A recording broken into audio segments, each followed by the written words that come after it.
Well,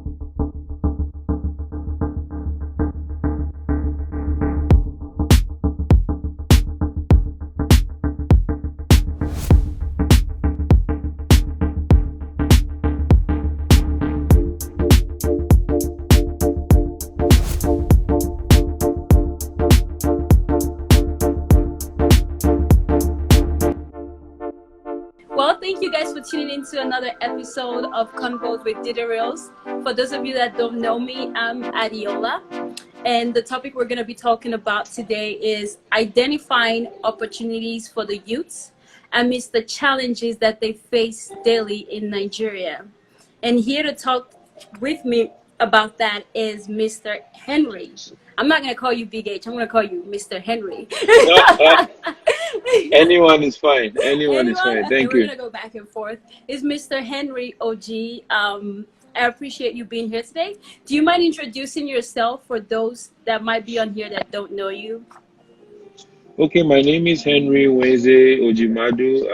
I am a native of Abia State in Nigeria. I also happen to be a photographer. Good one. Yeah. Great one. Great Um, one. I don't know about that, but yeah, I'm a photographer. What else? My hobbies, I like chess, I like music. I like music a lot. I think that's the one thing that I like more than photography.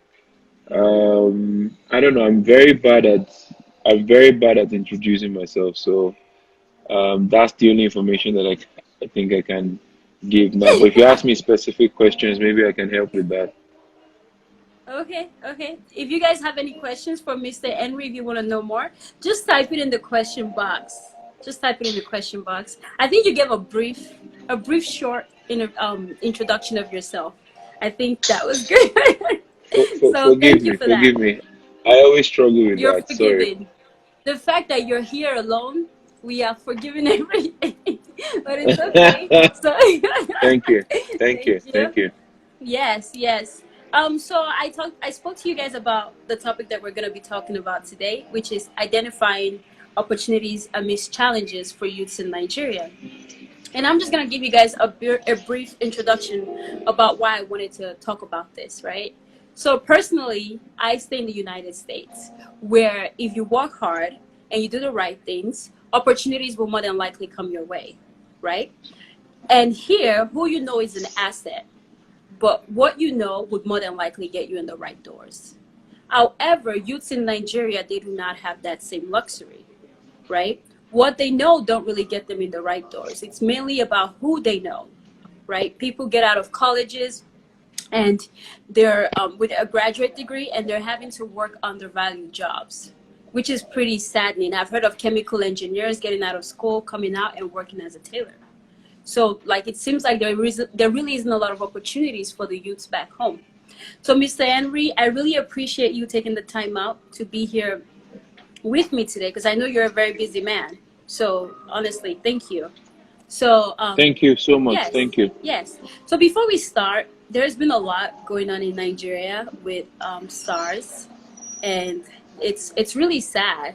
So what I want to say is let's take a little moment of silence just to thank those who were protesting out there, to pray for the ones who have lost their lives in the hands of the SARS, and let's just take a moment of silence to reflect upon what's going on with SARS right now. And so we're gonna take like a moment of silence. All right, guys? And for those protesting out there, praying that God is with them and He protects them. So let's take a moment of silence. Yes. It's like meditating. Well, thank you guys. So let's go ahead and start.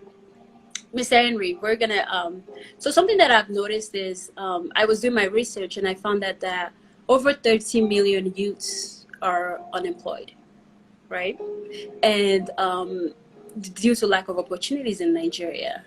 Amidst all of this, there's an increasing rate in crime, prostitution, and drug usage. So one thing that I want to know is how can an average youth find opportunities amidst these daily challenges that they face every day, where literally there really isn't that much opportunities? Do you mind sharing your I perspective on think that? Thank you, first of all, for making me a part of your program. Thank you so much for allowing me to share. I really appreciate it. It's an honor to be here.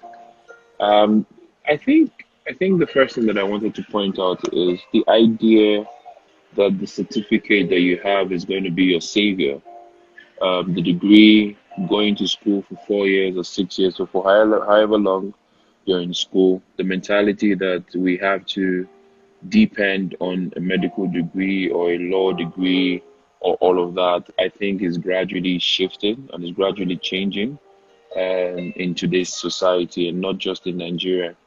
You understand, people are becoming heavily dependent on this skill that they have acquired over a period of time, maybe online, maybe on YouTube or any place like that. So I feel that um, the Nigerian youth, the African youth, or youth in general should focus more not just on the degree, but acquiring separate and different skill sets.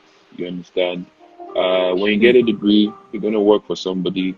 That's okay. There's really nothing wrong with working for other people, but you're also kind of dependent on, the boss who calls the shots and all of that. But one of the things that can make you indispensable is what you have to offer, what your hands can do, and having like a plan B, a second stream of income, and all of that. So we need to kind of change the mentality that we've always had, which is once I go to school and I get a degree, that is it. Because it is not really helping these days back home. Mm-hmm. What are some skill sets you think that the youth can, you know, they can do to help them stand out? Like, do you have any skill sets in mind, like what they can possibly do? I feel right now there's so many things that people are doing back home. Let me even say that Nigerian youths are some of the most talented, most innovative youths that you have. Just like you pointed out, what is a major problem is the lack of opportunities. But Mm-hmm. there are a lot of youths who are creating opportunities for themselves. I Mm-hmm. mean, thanks be to God, to social media. Right now, people can put out creative content on social media. Once few years back, maybe 10 years back, what used to be in vogue was stand-up comedy. You understand? Right. Every maybe Independent Day, people will go for Night of a Thousand Laughs and listen to the likes of Basket Mouth, I Go Die, and all these other people. That is exactly what Mm-hmm. was happening then. You understand? We felt like the funny people needed to be on stage. You understand? Right. Cracking funny jokes and making people happy. With the age of the social media, it's really not the same anymore Mm-hmm. because you can sit at the comfort of your house and just create a really, really nice skit. You understand? And just from that, you get a large following, and before you know it, you're being endorsed by, multinational companies and people asking you to help sell their product, or they're asking you to become an ambassador and things like that. That's just from just using your phone Mm-hmm. and doing something worth it. You understand? So, um, there is a lack of opportunity to grow, yes, but I feel that the youth can also create their own opportunity, create also the lifestyle that they want to have, and every other thing, because we can't continue to depend on companies, we can't continue to depend on political leaders and all that stuff. We can't also continue to depend on our degree. We need to somehow channel in all that skill set and create opportunities for ourselves. So one of the opportunities that I think, just to answer your question, is what social media has done. We have people who are content creators, we have people who are bloggers, we have people who are creative directors for artists, for photographers, for videographers. We have photography that is also a skill. I happen to be someone who does that. We have videographers. We have so many things that people are doing currently in Nigeria that is generating income, not just for them, but for the people that they also employ to labor and to work. You understand? So I think that there's so many things that we can currently do as Nigerian youths. And I just feel that we have a lot more support coming from the government to encourage youth to apply their hands into doing the right thing. Mm. Okay. Okay. So you mentioned like social media, which is definitely a big thing. right? And technology is very big in today's world. We're connected more than ever with Yeah. access to numerous information via the internet. How can the Nigerian youth use technology to maximize opportunities? Yeah, I think when you talk about maximizing opportunities, it's also I like to think about trainings. Other than acquiring a new skill, it is also I think what was important is improving on that skill, going Right. for trainings and being better in that particular skill. You understand? Technology offers us an opportunity to harness the skill that we're currently working on.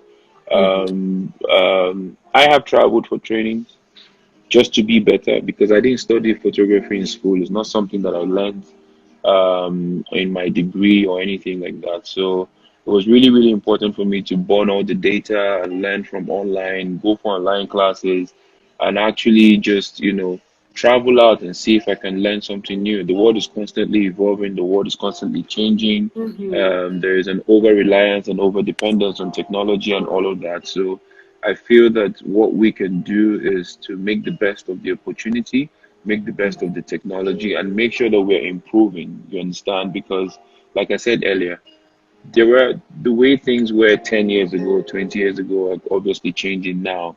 You understand? And we can't continue to depend on how things used to be. You understand? We have to constantly improve ourselves to be better. And I think by getting better in your skill, you attract a wider audience, so to say, because everybody wants to work with someone who is good. Everybody wants to work with someone who knows their craft. Everybody will be more willing to pay for that. So I think that we can use technology to our advantage to get better at the work that we're doing, to acquire new skills. You understand? Gone are the days where you have to sit in the classroom for 12 years just to learn something. Now this information is easily available and Mm-hmm. easily accessible. So right here in America, they have websites that they can go and find people from all around the world to do labor for a very cheaper rate. I don't know if you've heard Mm. about that. So like if people are like good, No, I haven't. yes, yes. So for we have like there are websites like freelancers, Upwork, where people basically post a job, and from anywhere Yeah, around the world you can apply to those jobs. yeah, So there are different jobs, could yeah, be like graphic design jobs, could be photography yeah, jobs, could be like tech yeah, work, like coding and all of yeah, that. Yeah. yeah, So those are some avenues that I think Nigerians can also use to maximize their opportunities. You know, yeah, yeah, so that's yeah. So for those websites, there's a website called Freelancer and Upwork. People from India and China, they're usually on those websites taking on jobs because the Americans yeah. give out Looking the for jobs to them jobs because they and pay them lower opportunities. rate. Yeah, yeah, Yes, yeah. yes. I have a friend who is actually starting a website. Her name is Kiki. So she's working on something where if you were coming to Abuja, for example, and you needed to work with a bunch of different creatives, you understand, you can easily get those creatives at just one click. You understand? So you can put in like a price range. Say, for example, you're looking for a photographer or a makeup artist or something along those lines. You can always just say, okay, I'm in Abuja and I'm looking for a makeup artist, and this is my price range between 10,000 to 30,000, and a bunch of names will just come up. You understand, and you can easily click on those names and hire the service. You understand, so it's a bit similar to what you're saying, where you can go online and have access to a large pool of people who offer different labor and service. So we have a couple of things like that in Nigeria as well, but maybe not as established as you have them over there. Yeah, yeah, definitely. Someone said Upwork does not work for Nigerians. I don't know. Have you tried freelancer.com? That's a good one. Yeah. And so they've been mentioning over here. I've been hearing about agriculture, right? Yeah. Do you have anything to share about agriculture? Do you know anything about that? Yeah, I do. I do. I've been thinking about it. I have a couple of friends who are into farming. I know someone who has started exporting some of his farm produce outside the country. You understand? And no matter how bad things get, people would always eat. You Mhm. understand? So farming is always going to be in vogue. It's been there for millions of years. It's never gone out of fashion. You understand? People would always patronize someone who's selling food, fruits, or whatever it is. So I think it's definitely something that we can do as youths. Invest in farming, whether you want to invest in fish farming, poultry farming, small scale or large scale farming, depending on how buoyant you are financially. The problem is whenever you say farming, I think the average youth just wants to do something that has to do maybe an office or be a creative or be a bank manager. No one wants to go to the farm and use a hoe and all that stuff you get. So Mm. I just feel that it's definitely a market. The people who are really reaping from farming are making a huge killing from farming. You understand? I've heard the figures and they're amazing. Mm. You understand? So I think it's definitely something that we can also explore as Nigerian youth. Right. Thank you. So, I wanted to know, do the government have any programs out there to support the youths that are trying to start up a business? I used to know of Hello, can one. you hear I me? used to know. I can hear you. Can you hear me? Mm-hmm. Mm-hmm. Is my Yes, I network bad? can. No, no, I can hear you. I can hear you. I can hear you. Okay. I used to know of a program called UWin. I think UWin was set up to give loans to some entrepreneurs who had very unique ideas. They were like startup loans.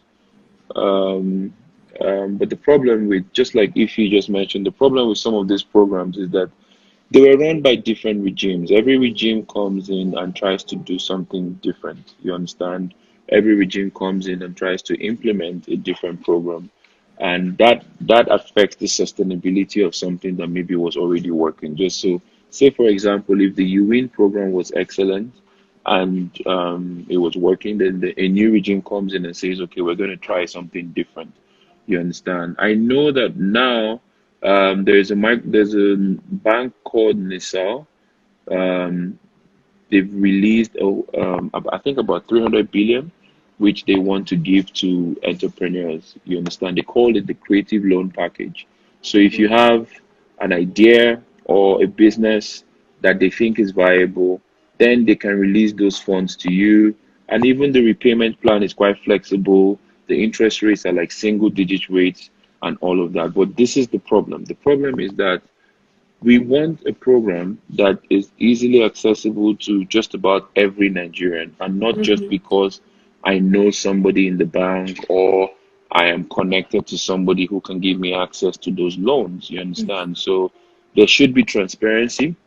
There should be a situation that allows them to disperse these loans to anyone who has a great idea and who they feel that they see potential in. So this is one of the problems that we have with some of these government implemented agendas or platforms. People no longer trust that they would administer these loans rightly. Some people feel that it will be administered to friends and family or who you know or anything like that. Mm-hmm. So I think there's just a general case of distrust and distrust for the government or the people that handle some of these things. But to answer your question, these platforms exist. Are they very effective? I'm not so sure. Hmm. And again, it goes back to who you know. In a way. Yes and no. Yeah, in a way. In In a a way. way. Yeah. In a way. In a way. Yeah. So at the In end a of the way. day, In a you way. just have to, in Nigeria, one of the best ways to really help yourself is to develop a skill and At really like at the moment, at the moment. at the moment is you had given an example at the beginning where you said somebody studied chemical engineering in school Mm-hmm. and then came comes out of school and he's doing tailoring. In economics, it's actually called de-skilling. But right now, I don't think I want to say that that is the skilling. I think that that is wisdom. That is what we should be doing now. That is where we find ourselves today. because we can't come out of school and depend on our first class anymore. There are no jobs, or Mm. maybe businesses are not hiring, or maybe the economy isn't doing great enough, you understand, to restore confidence and for people to say, okay, do you know what, let's employ 10,000 more youths. More, what you have today is companies saying, you know, we should disengage this person, we should disengage these people. So I feel that there is a lot of wisdom in telling the youth to find a skill, you understand? Do something that you're good at because nobody's ever going to take that away from you. Yes. Yes. It's really sad. So Mm. I see a lot these days, right? A lot of people are going into careers such as makeup, fashion, business, and all of that. Is there a possibility that this industry could get like saturated? Uh, you know, I've thought about this. When we started 8, 9 years ago, we didn't have as many makeup artists as we do have now. Mm-hmm. You understand? Let me use Abuja for example. In Abuja, for makeup, it was Jide of Saint Tola, it was Mamza Beauty, Buki La Vida, just a few of them. You understand? And they somehow managed to just get things going. Now you can't count the number of makeup artists that we have, and a lot of them are doing really, really good. I don't think it would be fair to say or to discourage anybody who wants to go into makeup just because they feel that the market is saturated, so I'm not going to do it. You can always go into the market and create your own niche for yourself and, you know, and kick ass, so to say. Do you understand? So you Mm-hmm. can always come out with that unique style, that unique package, that unique product that people haven't seen before. Okay? It's the same thing with Mm-hmm. photography. There are people who are younger than I am, younger than the founding fathers of photography, who are doing amazingly well. You understand? I see their page. They are based here in Abuja, they're based there in Lagos and all over the country. So, yes, there is the saturation. I agree to that. There are a lot of people doing these things. But again, that should not discourage anyone from doing it because we are all very unique. You understand? And we all have that unique element about us, that unique thing that we have to offer. So I feel that with the saturation comes a need to stand out.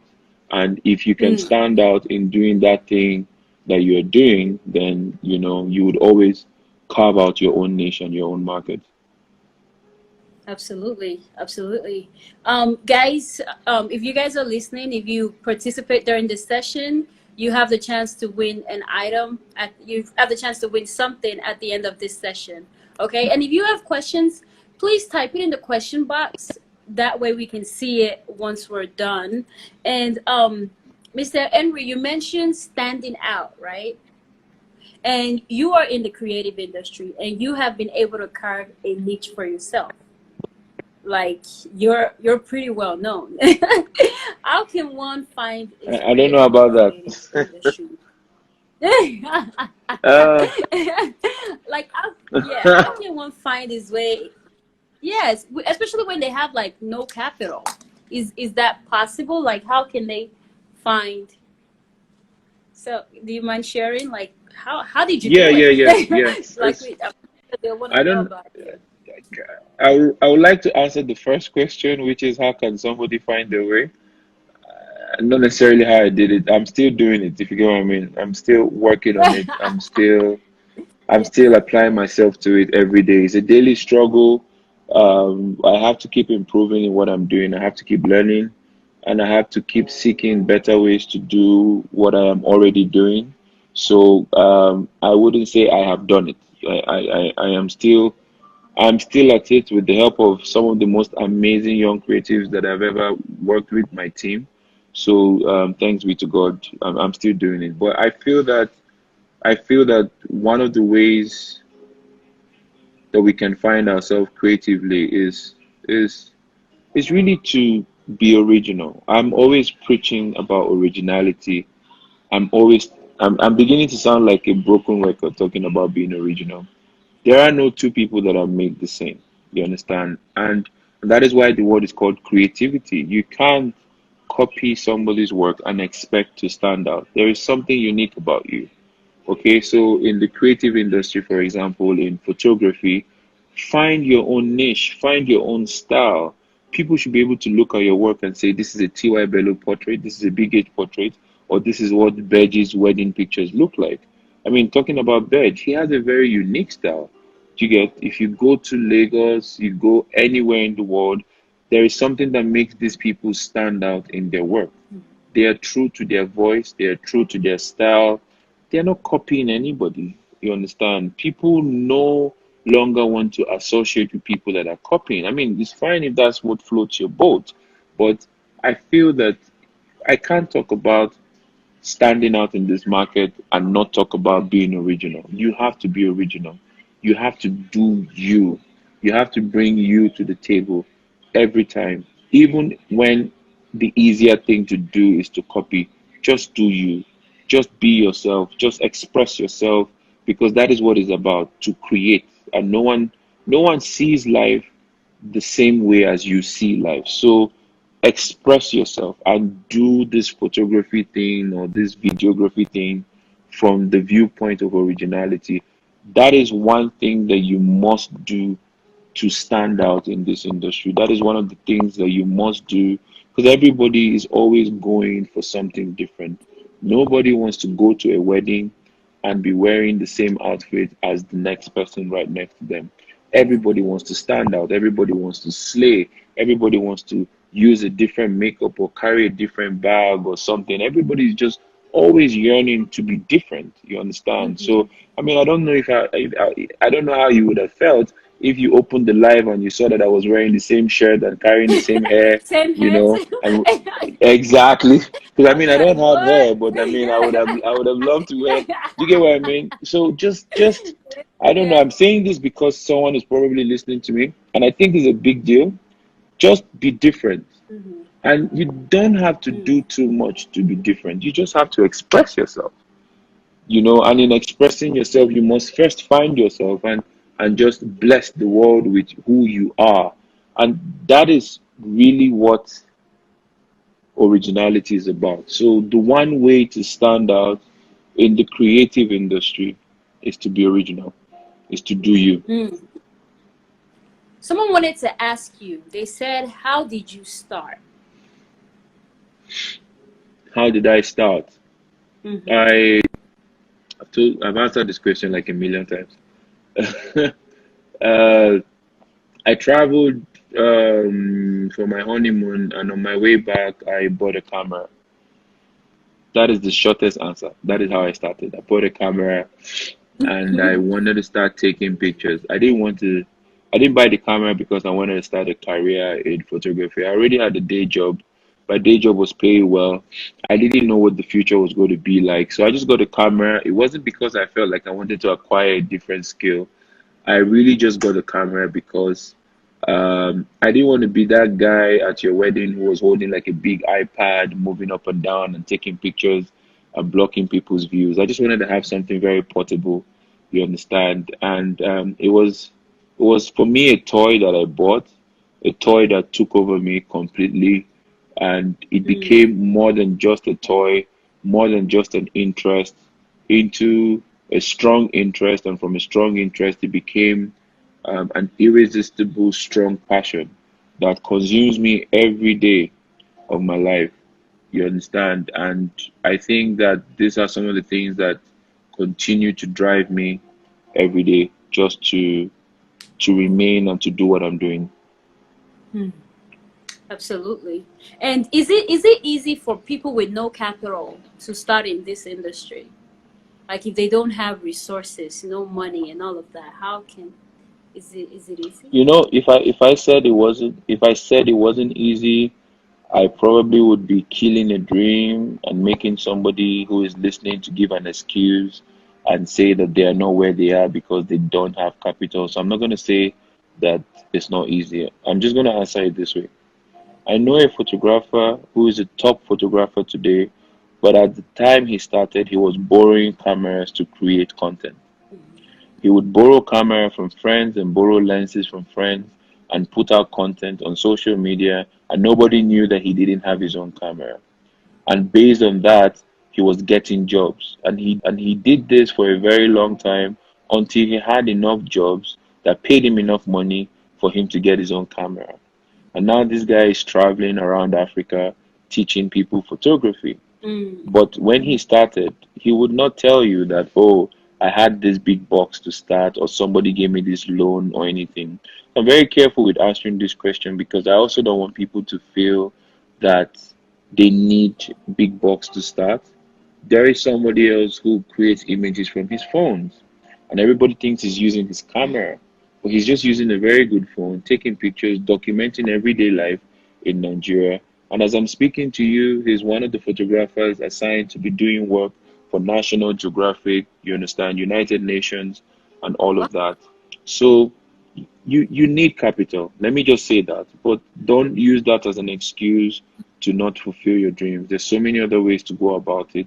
You understand? So the cameras that we use are super expensive, and even if you want to buy entry level camera, you're looking at 200 to 300,000. Okay, and that is just maybe body only without a lens or anything like that. So it is a lot when you think about it, and it can be very, very discouraging, especially if you don't have any financial backing. But trust me, there are people who have done it.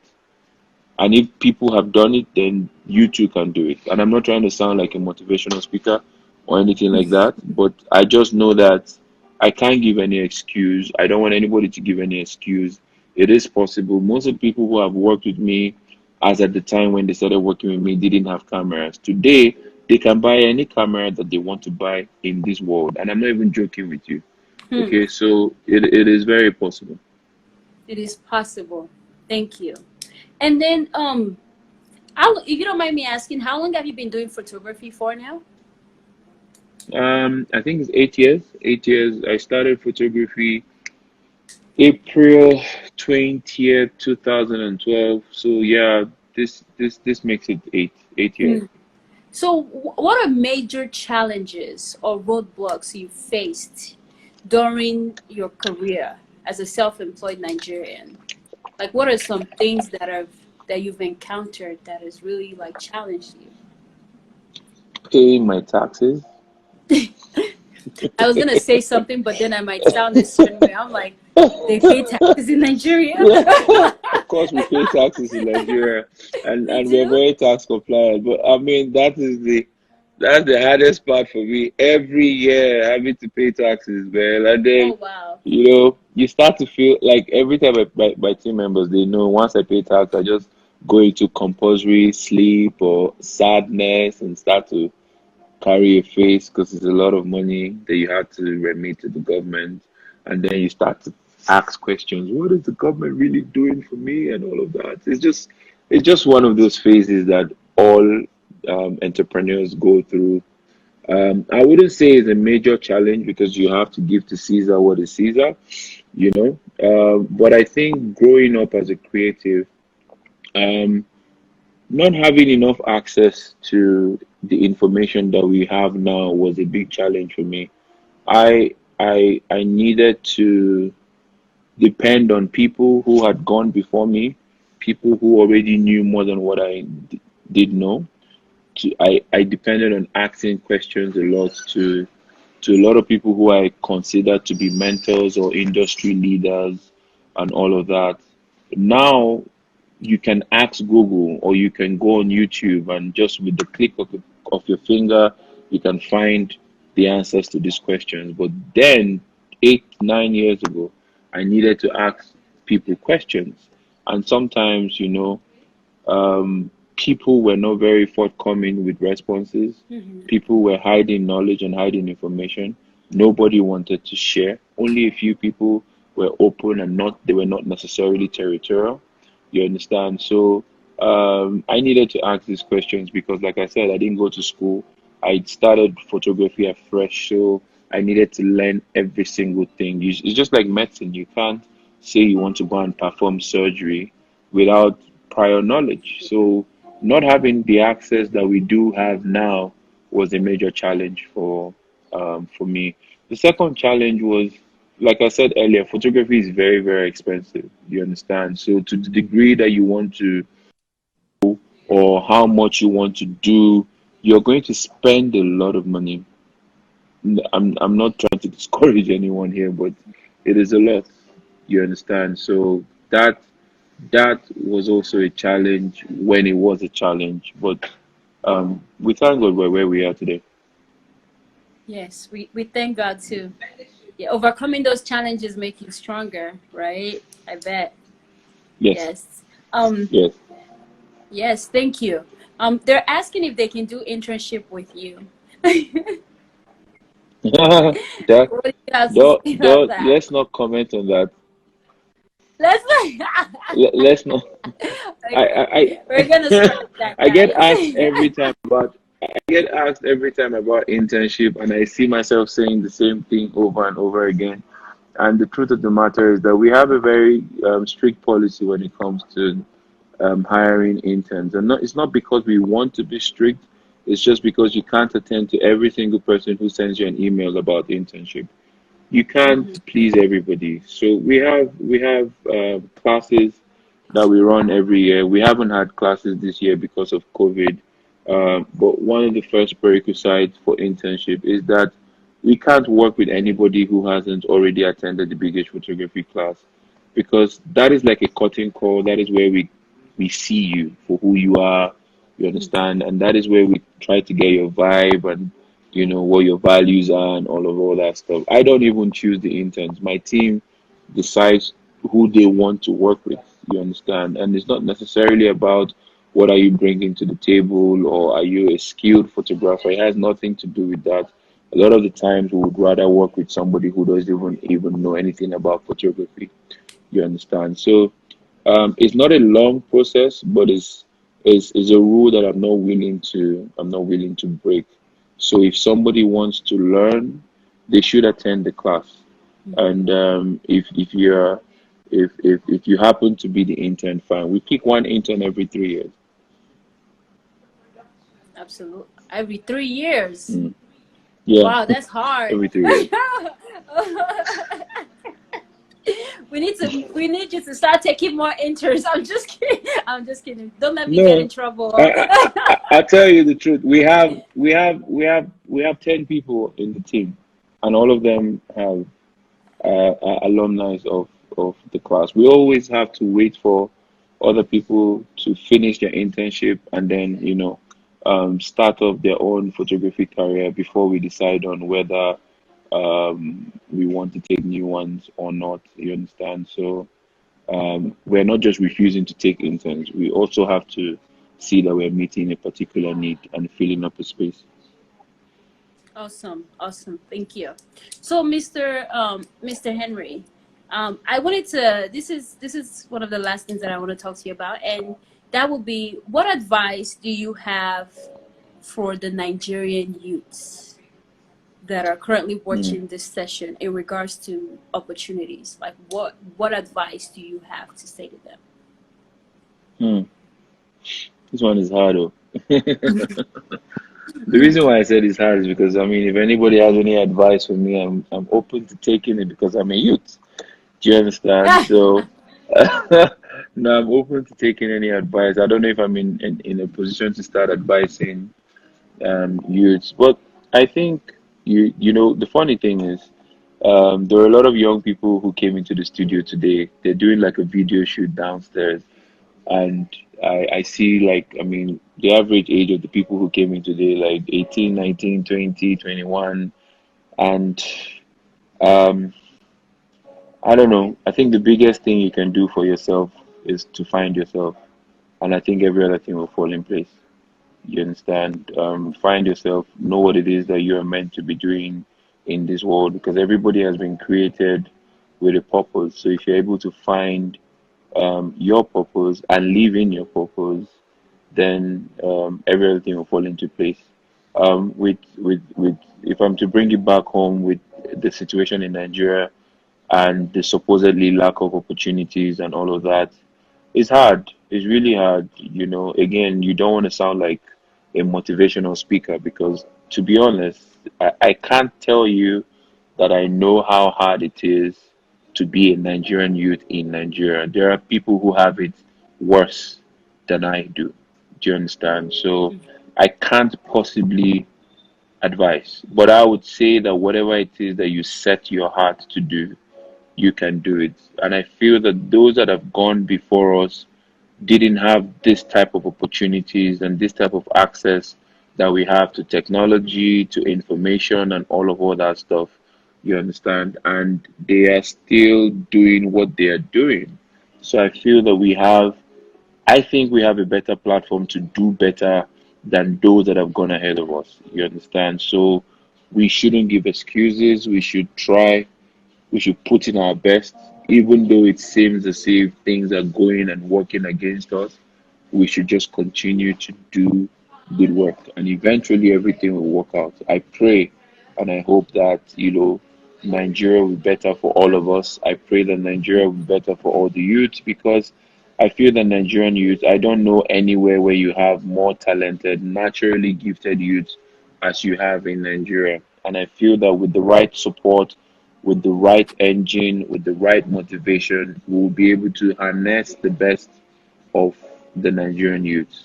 Okay, look at what happened today, or look at what has been happening With SARS. in the past couple of days. You understand? And the government has come out to say that we're going to end SARS. So, I mean, the Nigerian youth is a powerful bunch of people, and there is no better time to be a Nigerian youth like today.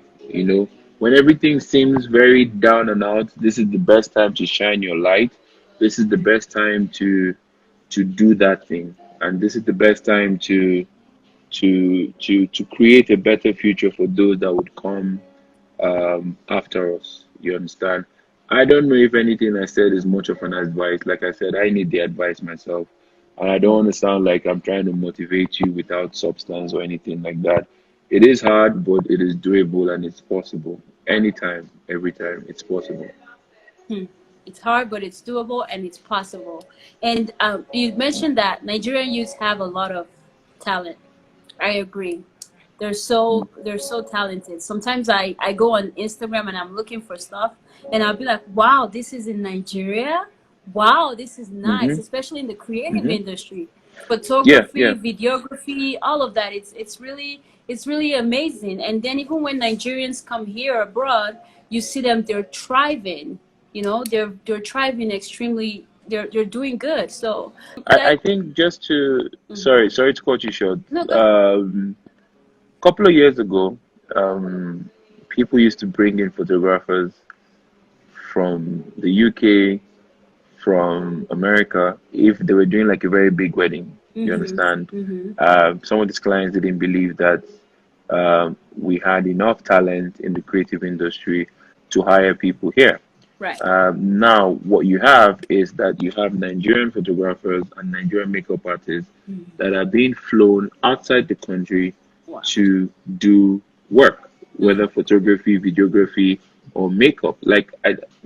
Sometimes you think about it, and why should I fly a makeup artist? Or like I said to my mom, I remember saying to my mom that I have a wedding in Dubai, and she said, "Oh, sorry, that I had a wedding in the UK," and she was like, "I don't mean to." I don't mean to discredit your work or anything, but don't they have photographers in the UK?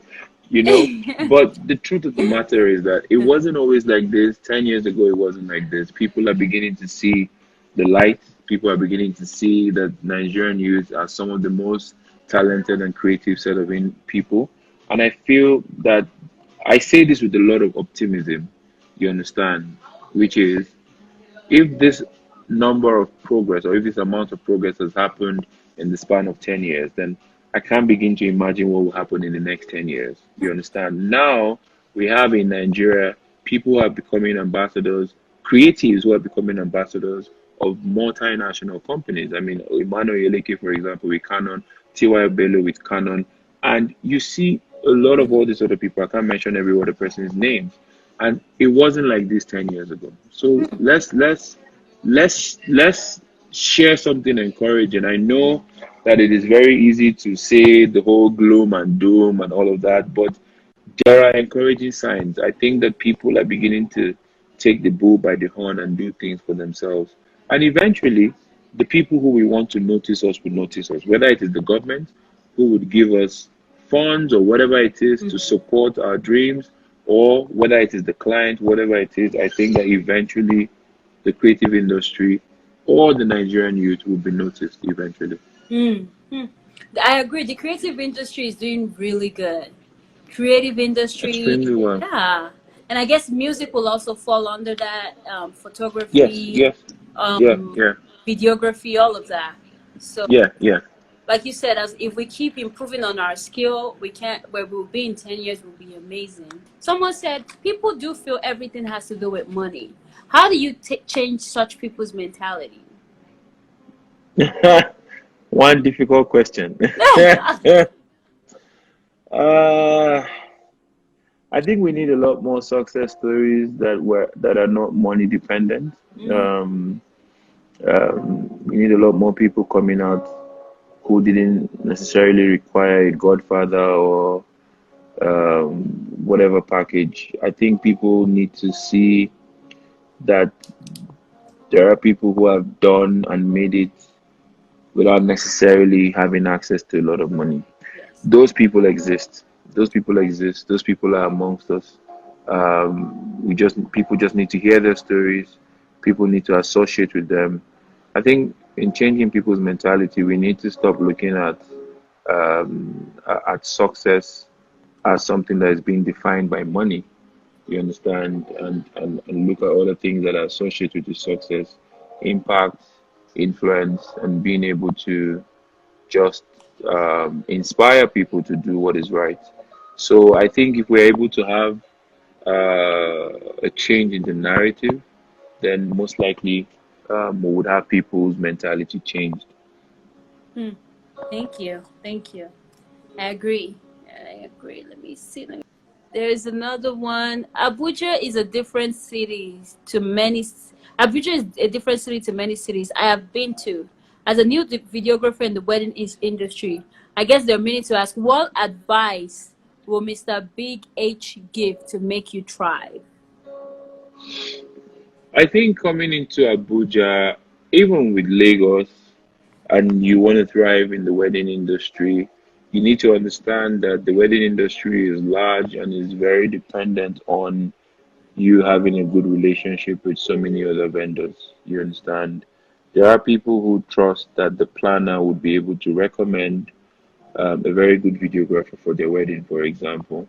You understand? So if I were you, I need to start making friends with planners. I need to start making friends with some industry leaders in the wedding industry. I need to start showing them what I can do. You understand? So that when they speak for me, they speak from a position of power, and they're able to say that, I know this guy and this guy can deliver. You Mhm. understand? What a lot of people do is they have all these fancy gears and very nice gadgets, and they don't really have enough content. Right. And they expect that when they come into a new city, because they have all this stuff, then the jobs should keep flowing. Hmm. People don't know what you can do. People haven't seen what you can do.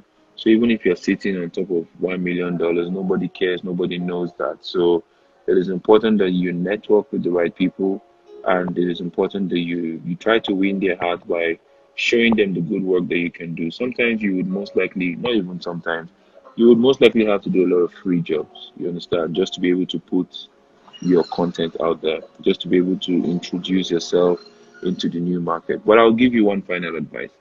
Before you say you want to start in the wedding industry in Abuja, I would advise you to look at what every other wedding photographer in Abuja is doing and ask yourself one question: what can I do differently? That is one way you can get other people's attention. Like you said, originality, be different. Yeah, yeah, yeah, yeah, yeah. Awesome. Thank you for that answer. Let's see. There's one more.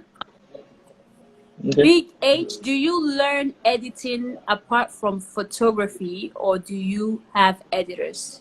Just curious as your images are amazing. Okay. Um, I always say that one of the best things that happened to me was that I focused on learning photography and not necessarily editing. Those people who know me know that my journey into photography didn't start from editing. I only learned how to edit really realistically 3 years ago. You understand? And what I was doing prior to that, trust me, I wouldn't call it editing, because what I see other people do, I don't even know what they do by half. A lot of the people that work with me edit. way better than I do. So I don't depend on editing, so to say. I try to depend more on creating the image. But now that I think that I have learned a few things in editing, I think I'm better, so to say. Let me be the first person to say that. I think I'm better because if you know how to take good pictures and you now know how to tweak it a little bit on here and there, then you'll be able to create better art. So I have team members who also edit for me, but it's a team effort. I edit their pictures, they edit mine. Everybody's happy at the end of the day. Nice, nice, nice. Thank you, Mr. VH. Thank you. Let's see if we have any more questions. Okay, let's see. There was a question in the comments earlier. They said, what advice will Yeah, I think Mr. I saw Henry give one. to starters? Yeah, they said, what advice will you give to starters? I think you already gave some advice, or do you have I anything else think to I add? yeah, I think I touched a bit on that, but I think the one more thing that I would like to mention on advice to give to starters is don't quit. Mm-hmm. Because it's so easy to quit when you're starting. It's so easy to look at social media and feel like, why am I just starting? Everybody has gone ahead of me. Mm-hmm. And I always say to my students, don't compare your chapter one with somebody else's chapter 20. You understand? Because everybody that you see operating in their level at chapter 20, they already had their own chapter one, they already have their own chapter two. They've been growing consistently. They have had issues and times where they felt like they want to give up, but the genius thing that they did was that they didn't give up, like Jay-Z would always say, you know. So if I'm to chip in, I would just say to every starter listening, don't give up, because if you do, you will deprive the world of yourself, of the one thing that you are able to do very well. You understand? And the world is waiting for that. And it might take 5 years, stay at it, keep doing it. It might take 10 years, keep doing it. You know, so I think I read something that it takes 10 years of work for you to get that 1 year breakthrough. And Mm-hmm. if sometimes it takes 10 years, for some people it's five, but if you give up at the second year, then we're not going to know how great you would have been. Mm-hmm. Mm-hmm. Yeah, so don't give up. And to add to that, I think like you don't have all the answers when you first start, right? You don't have Yes. all the answers when you first Yeah. start. As things Yeah. continue, that's when you get to really figure out where you fit in. So just Yeah. start Yeah. yeah. Before we Can I go. tell you, Mm-hmm. it, it's been 9 years for me. And sorry, 8 years. I don't know. I can't count again. And even now, there are times that I feel like I just want to just give up. Let me Mm-hmm. just say this here. I'm not even going to lie to you. There are times I come to the office and I'm like, I don't want to be here. Mm-hmm. Okay. There are times that things happen and you just feel like, maybe you can find solace elsewhere, or maybe I should have just gone back to my day job. Running a business, being an entrepreneur in anywhere, not just Nigeria, is really, really hard. So don't, the desire to give up isn't just for starters. Even people who are established go through things that make them want to give up. But Mm-hmm. always remember why you started. Almost always remember what that product is that you want to introduce.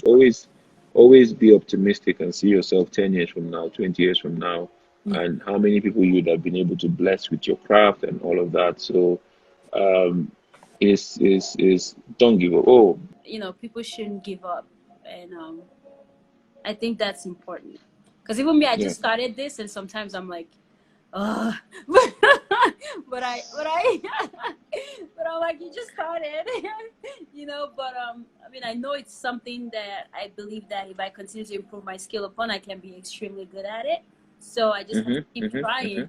and even when I feel Mhm. distracted, just keep going, because Mhm. I know Mhm. who I want to Very be. important.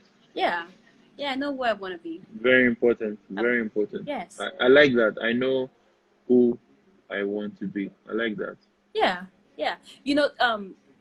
You mentioned knowing why you're doing something, right? Mm, There was a point where I just had to sit with myself and write down the whys.